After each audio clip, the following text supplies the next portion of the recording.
So today I thought we'd just have a look around the store, see what we've still got. So we built this little storeroom with the idea that we would be able to keep this fridge frost free in here, and also keep this little corner here where we keep all of our allotment produce also frost free. I would say it's worked reasonably well. I think it's a little bit too warm in autumn in here, even though there's no heating, just because we've got the tumble dryer and the washing machine in here, and you know they do generate a little bit of heat. So we might end up keeping some of the onions and things like that in the workshop, which is a little bit cooler in autumn, and then sort of bring them in here for winter. Anyway, let's take a look at what we've got. Basically here we keep all of the shallots, onions, potatoes, garlic and things like that, and I've got them out here. So let's step through them. So we've got the kind of used now onions, which are still working through, and you know, they're looking pretty good. We've lost, you know, maybe 10% of them, something like that, to mould, but that kind of always happens to us. Maybe we don't dry them well enough or whatever, I don't know. So they're the red barons. In here we've got the tough balls, and actually they're still doing pretty well, better than they've ever done before. Normally at this time of year we're starting to lose these, but they're looking good. The garlic and the elephant garlic, again, that's doing pretty well. It's not quite as humid in here as it was in the old store, and I just keep these covered with this hessian cloth like that.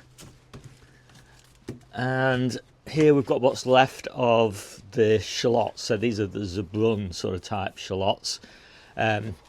We've used up all of the Golden Globe and Red Sun shallots, apart from the ones that I've got in the workshop there, and they're being saved for planting out in February. We've not got very many potatoes left from our late summer harvest. Just a few that we're keeping as seeds here, and again we just keep these covered up with this hessian cloth. Most of our potatoes are outside, still in the pots that they grew in, and we just harvest one of those pots a week as we need it. Got a little bit here of Yacon, not very much left, but Yacon is great, and we generally sort of have that until about the end of winter. And then down here we've got two more big trays of onions, and again they're looking pretty good, so I'm quite happy with those. And then here we've got all the beetroot, so we store that in damp wood chips, and every month or so I just kind of sprinkle a bit of extra water on it just to keep the humidity levels really high, because the beetroot needs really high humidity to not go soft, whereas the onions need really low humidity.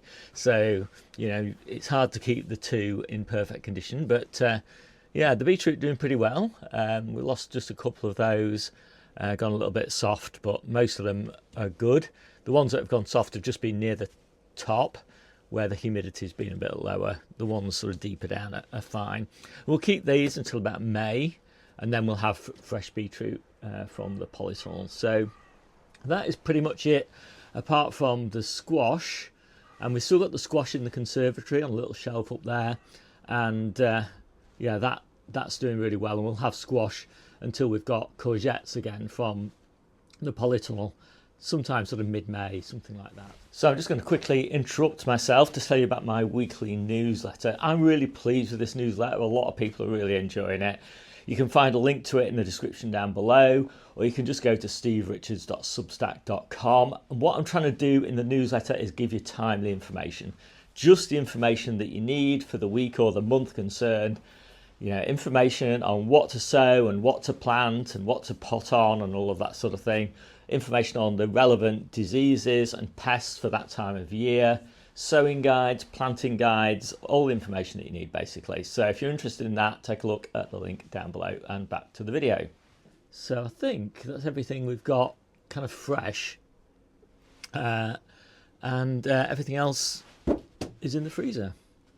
The vast majority of stuff that we eat is fresh, but we've also got in the greenhouse these red cabbages, which we harvested back in November, I think, when we planted out the garlic. We just popped them in these containers here, and we occasionally have to take off the outer leaves because they start to sort of degrade and go rotten, but yeah, they're looking pretty good, so I'm hoping we'll keep those going until March, and by then we'll have a new sort of fresh new flush of growth on the colettes and the kales, so we'll be okay for brassicas. So anyway, my name's Steve, this is the Seaside Kitchen Garden and Allotment channel, and I'll see you soon.